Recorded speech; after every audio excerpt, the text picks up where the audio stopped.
So you ever notice how the one thing about Gen Z is that they always love to just recycle trends, whether it be, cassettes, flip phones, baggy jeans, wired headphones, disposable cameras, like literally anything and everything from the past. But here's the plot twist. DSLR cameras are next. And not just in a nostalgia core, look what I found in my dad's closet kind of way, but I'm talking like a full-blown like Gen Z led DSLR comeback in 2025. And I know everyone probably told you, or you just think DSLRs probably suck, they're outdated, and they all pretty much got buried by mirrorless systems, AI enhanced phone cameras. But here's the truth that no one wants to really admit. Unless you're a seasoned photographer, it would probably be hard for you to admit that DSLR cameras never stopped being good. We just stopped paying attention to them because the narrative shifted. And now that money's tight, creative people are burned out. And everyone's chasing something different again. It seems like DSLR cameras are starting to make more sense than ever. So let's talk about it.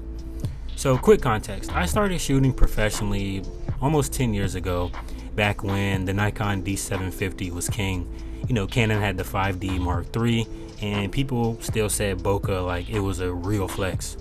So essentially the DSLR era. So I cut my teeth on cameras that really didn't have any eye tracking, didn't shoot 40 FPS, and definitely didn't tell you when the lighting was ideal. And I'm not gonna lie, I learned a pretty good amount because of that, but was it difficult? Yes, and also very frustrating sometimes.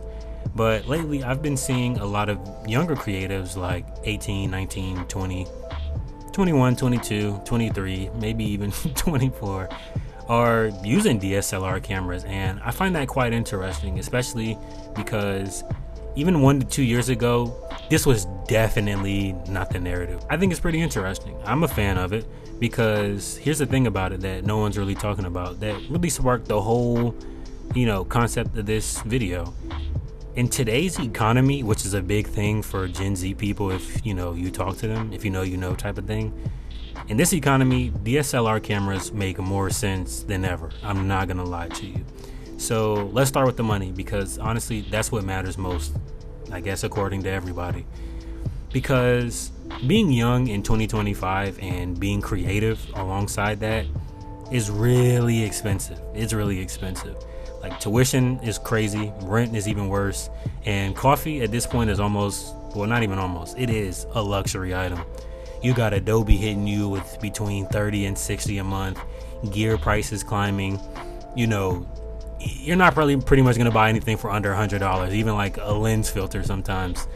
Mirrorless cameras starting at like $2,000 to $2,500 without any glass whatsoever yet.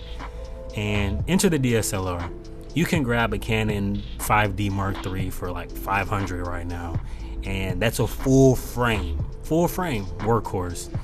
The camera that shot weddings, magazine covers, commercial work for years, and it's still a beast. You pair that with a 50mm 1.4 and you're shooting clean, pro level photos for under a grand total of like $800. And granted, that's still a lot, but it's nowhere near luxury apartment rent, and that's the biggest difference. So same with Nikon, a D750 or a D610 used especially runs pretty cheap now, and the image quality is still there. Like I feel like people think that because the price goes down, the camera got worse, when in reality, the price of everything else just went up. You could post those same photos to IG or Behance or even license them commercially, and no one would even know you didn't shoot it on a Z8 or an R5. So essentially what I'm telling you here is that I feel like they're starting to discover that DSLR cameras are the cheat code in a broke creative's toolkit right now. And Gen Z, they catch on pretty quick because news spreads like wildfire. Yeah, the money part of it, that's cool and all, but some of you are probably saying, well, guess what? It's not always about the money. And it isn't. And another reason is the experience. See, film and photography students especially, ones in art schools or visual comm programs, are actually being encouraged to use DSLR cameras because they teach the fundamentals, in a different way. So, of course, there's no live preview, there's no auto on everything, just shutter, aperture, ISO, and your eyes essentially. and maybe whatever modifiers and stuff like that you might have. So you're probably learning to shoot in, a more, I would say, classical, or just, I don't even know what the word would be. Just a more old school way, I guess. You learn how to, read lights and light metering, compose with intention. And you don't really get that instant gratification like you do kind of like with a mirrorless camera, for example. And the best part, that stripped down experience actually creates better photographers in the long run. So now let me ask you something. If you had to choose between a $500 DSLR and a $3,000 mirrorless, and your goal was to actually become the best photographer that you could be, and let's just say you did have the budget, really, I want to know your answer down below. Really think about it. More so about what would you use if you actually wanted to learn about how to take a good photo. Would you take the mirrorless, or would you go with the DSLR? Let me know in the comment section down below. So we've got affordability, we've got fundamentals. Now let's talk about the aesthetics. And this is where the Gen Z crowd really starts to lean in. So DSLR cameras have a look to them. I'm talking about that slightly crunchy, textured sharpness, that shallow depth that doesn't look overly clinical, and the color science, like from those older Canon or Nikon sensors, that really does hit different, I can't lie. It's clean, but it's not sterile, and sharp, but still has its own special type of character to it, if that makes sense.